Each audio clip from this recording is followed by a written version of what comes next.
Dans cette vidéo, nous allons étudier les avantages de l'intégration économique et monétaire.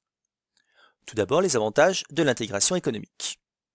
Nous allons donc voir successivement la suppression des monopoles nationaux et l'ouverture des marchés publics, la réalisation d'économies d'échelle et la baisse des coûts de production, l'accroissement de la concurrence entre les entreprises, une meilleure allocation des ressources, ainsi qu'une baisse des coûts de transaction. Commençons par ce dernier point. La création d'une zone de libre-échange s'accompagne nécessairement d'une suppression des droits de douane, de la disparition des formalités de passage en douane et de l'homogénéité des réglementations. Tout cela va générer une baisse des coûts de transaction, autrement dit, cela reviendra moins cher aux entreprises de commercer avec les autres pays de la zone. Mécaniquement, les coûts de production vont diminuer.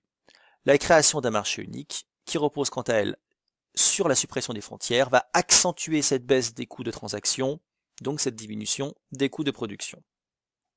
Deuxième point, la suppression des monopoles nationaux et l'ouverture des marchés publics.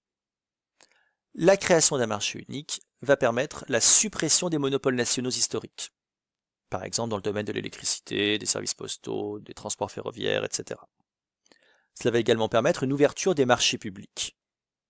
Un marché public est un contrat qui est conclu entre des collectivités publiques et des entreprises afin que ces dernières puissent fournir des fournitures, des services, des travaux, etc. Par exemple, le ministère de la Défense qui décide d'acquérir des hélicoptères et des avions de chasse. La mairie de Paris qui décide d'équiper ses policiers avec de nouveaux véhicules ou des ordinateurs. Tout cela constitue des marchés publics. Suppression des monopoles nationaux plus ouverture des marchés publics. Tout cela génère plus de concurrence entre les entreprises. Qui dit plus de concurrence dit mécaniquement baisse de prix. Cette baisse de prix est à la fois favorable au pouvoir public, mais également aux consommateurs. Troisième avantage de l'intégration économique, la réalisation d'économies d'échelle et la baisse des coûts de production. L'ouverture des frontières va mécaniquement augmenter les débouchés. Donc, les entreprises vont devoir produire davantage. En produisant davantage, elles vont bénéficier d'économies d'échelle. Autrement dit, la baisse du coût unitaire quand la production augmente. Le fait de produire davantage va générer une augmentation de la taille des entreprises.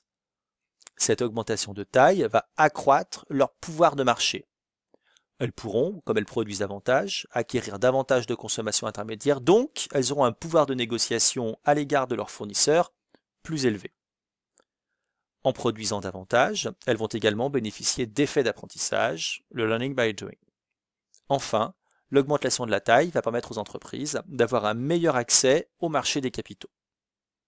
Tout cela va concourir à une baisse des coûts de production.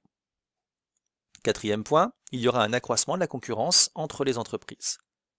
En effet, la création d'un marché unique stimule la concurrence et va les obliger à réagir. Les entreprises vont devoir mettre en place des efforts d'adaptation, de modernisation. Elles vont devoir accroître leur taille pour plus facilement faire face à la concurrence. C'est le phénomène de concentration par le biais des fusions-acquisitions. Elles vont devoir accroître également la qualité de leurs produits, faire des efforts de différenciation, que ce soit au niveau horizontal, vertical, mais également d'innovation, notamment en termes d'innovation de produits.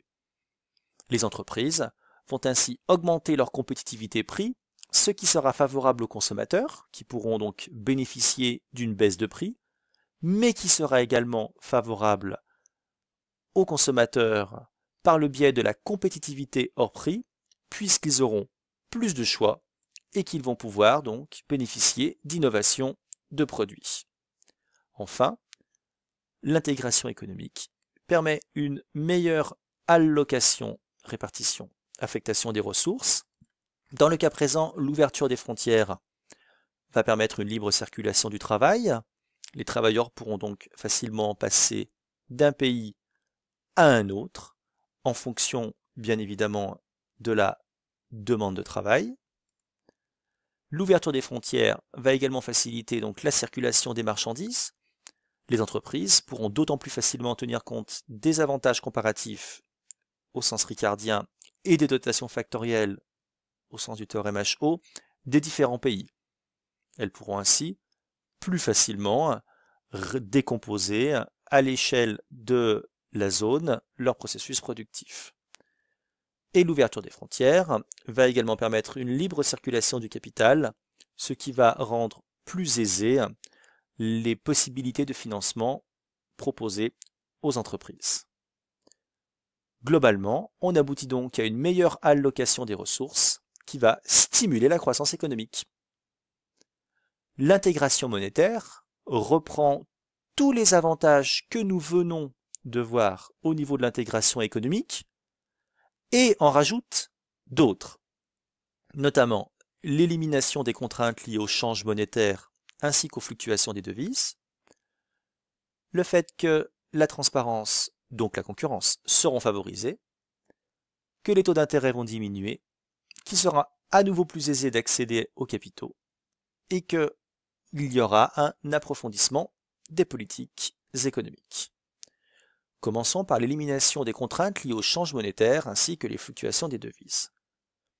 Dès l'instant où il y a une monnaie commune, il n'y a donc plus de coût de conversion d'une devise dans une autre, uniquement pour les échanges à l'intérieur de la zone. Il n'y a plus non plus de fluctuation du taux de change, puisqu'il n'y a plus qu'une seule devise. Globalement, on aboutit à une concurrence plus saine. Le risque de change est supprimé. On rappelle que le risque de change est le risque qui est lié à la fluctuation du cours d'une devise, autrement dit le taux de change, par rapport à une autre. Par exemple, imaginons un importateur européen qui décide de passer une commande à un exportateur américain en janvier. Évidemment, il faut payer en dollars, mais il faudra régler 3 mois plus tard. Le problème est qu'il va y avoir des fluctuations du taux de change euro-dollar. Imaginons qu'entre-temps, l'euro s'apprécie. En fait, 3 mois plus tard, l'importateur européen sera gagnant, puisque quand il va changer ses euros en dollars, il aura moins d'euros à changer pour obtenir la quantité de dollars qui était initialement convenue. Inversement, si 3 mois plus tard, l'euro s'est déprécié, cela signifie qu'il a perdu de la valeur, l'importateur européen devra donc fournir plus d'euros pour obtenir la quantité de dollars demandée. À noter que cela ne change strictement rien pour l'exportateur américain, le problème est juste au niveau de l'importateur. Bien évidemment, le fait qu'il y ait une suppression du risque de change, cela va générer un climat de confiance, puisqu'il y aura moins de risques, il y aura une meilleure visibilité en fait, compte tenu du fait qu'il n'y a plus de risque de change, et il y aura une baisse des coûts. Autrement dit, l'entreprise n'aura pas à subir de plein fouet les aléas des fluctuations des taux de change, et elle n'aura pas non plus à se protéger contre cela en achetant par exemple des contrats. Deuxième avantage de l'intégration monétaire, le fait de favoriser la transparence et par là même la concurrence. Dès l'instant où il y a une monnaie commune, les prix sont plus facilement comparables entre les différents pays de la zone. Nous sommes en France, il est facile de comparer le prix d'un bien en France, en Italie, en Allemagne, en Espagne, puisque dans tous les cas, il est libellé en euros. Il y aura donc plus de concurrence entre les producteurs, ce qui devrait générer au pire un alignement, au mieux une diminution des prix. Donc bien évidemment favorable à la fois aux consommateurs, mais également aux producteurs à la recherche de consommation intermédiaire ou de biens de production durables. On va donc aboutir à ce que l'on appelle des créations de trafic. Autrement dit, les anciens producteurs nationaux vont être remplacés par de nouvelles sources d'approvisionnement au niveau communautaire. Une entreprise française qui avait par exemple un fournisseur français aura dorénavant un fournisseur allemand. On aboutit à une croissance économique qui est non inflationniste. Troisièmement, l'intégration monétaire va permettre de diminuer les taux d'intérêt. Alors, en l'absence de monnaie commune, il y a une possibilité pour que une banque centrale décide d'augmenter les taux d'intérêt directeurs pour attirer les capitaux étrangers. Ceci afin de faciliter l'investissement. Les taux d'intérêt pratiqués sont donc plus élevés qu'ils ne devraient normalement l'être. On parle dans ce cas-là de prime de risque. Une prime de risque, c'est le surplus de rendement par rapport à un rendement sans risque. Dès l'instant où il y a monnaie commune, les taux d'intérêt directeurs sont valables pour toute la zone. Il n'y a donc plus de concurrence sur les taux d'intérêt directeurs afin d'attirer les capitaux étrangers. La prime de risque disparaît. On a ainsi des taux d'intérêt qui sont plus faibles. Et dès l'instant où les taux d'intérêt sont plus faibles, cela a des conséquences positives, aussi bien sur la consommation que sur l'investissement, donc globalement pour la croissance économique.